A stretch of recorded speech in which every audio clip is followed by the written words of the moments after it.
നേരത്തെ പറഞ്ഞില്ലേ ഇതേപോലെ ഞാൻ ഇതിന് മുന്നേ ചെയ്തിട്ടുള്ള പക്ക യൂത്തിനെ കോൺസെൻട്രേറ്റ് ചെയ്തിട്ടുള്ള സിനിമകളാണ്. അപ്പൊ ഞാൻ ആദ്യമായിട്ട് ചെയ്യണ ഒരു ഫാമിലിയും കൂടിയിട്ട് കണക്ട് ചെയ്തിട്ടുള്ള ഒരു സിനിമയാണ്.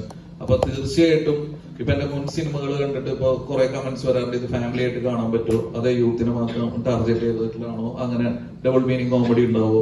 ഇതിൽ അങ്ങനെ യാതൊരുവിധ ഡബിൾ മീനിങ് കോമഡിയോ അങ്ങനത്തെ ഇതൊന്നുമില്ല. ഇത് ഫാമിലി യൂത്തിനും എല്ലാവർക്കും തിയേറ്ററിൽ ഒരേപോലെ വന്ന് കണ്ട് ആസ്വദിക്കാൻ പറ്റുന്ന ഒരു സിനിമയായിട്ടാണ് ഞാൻ ഒരുക്കിയിട്ടുള്ളത്. അപ്പൊ കണ്ട് എന്റെ ഫ്രണ്ട്സും എല്ലാവർക്കും നല്ല ഇഷ്ടമായി. അപ്പൊ ആ ഒരു സന്തോഷത്തിൽ കൂടിയിട്ടാണ് ഞാൻ ക്യൂബിൽ നിന്ന് വന്നത്. അപ്പൊ നാളെ തിയേറ്ററിൽ നിന്നും ആ ഒരു സന്തോഷം ഞങ്ങൾക്ക് കിട്ടട്ടെ, അങ്ങനെ ഞാൻ പ്രാർത്ഥിക്കും. Thank you.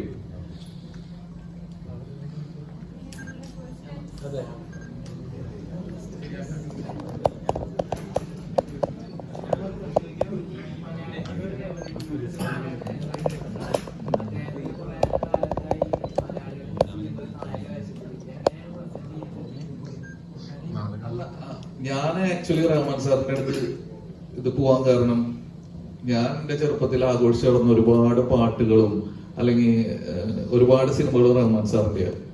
അപ്പൊ ഈ റഹ്മാൻ സാറിനെ വെച്ചിട്ട് ഞാൻ ഇതിന്റെ വിഷ്വൽ ആലോചിച്ചപ്പോ തന്നെ എനിക്കറിയാവുന്ന ഇത് കളറാവും എന്നുള്ളത്. അതായിരുന്നു എന്റെ കോൺഫിഡൻസും. അതുകൊണ്ട് തന്നെയാണ് റഹ്മാൻ സാറിലേക്ക് പോയത്.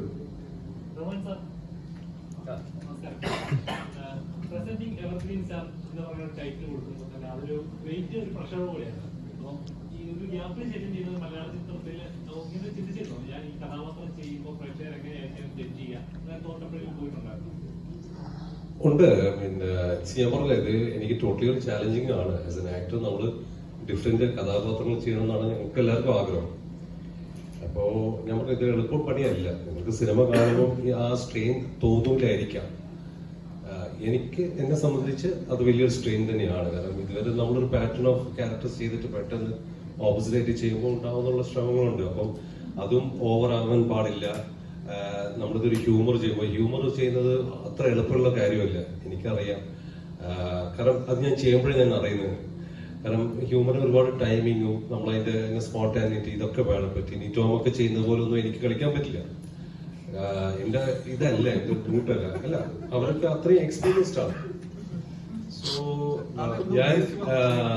ഞാന് ഫേഷ്യൽ മാത്രമല്ല, ബോഡി ലാംഗ്വേജ് വരെ അതിന്റെ സ്റ്റൈൽ, അതിന്റെ വാക്കിംഗ് ഒക്കെ ഉള്ളിൽ ഞാൻ മാറ്റിയെടുക്കേണ്ടി വന്നു.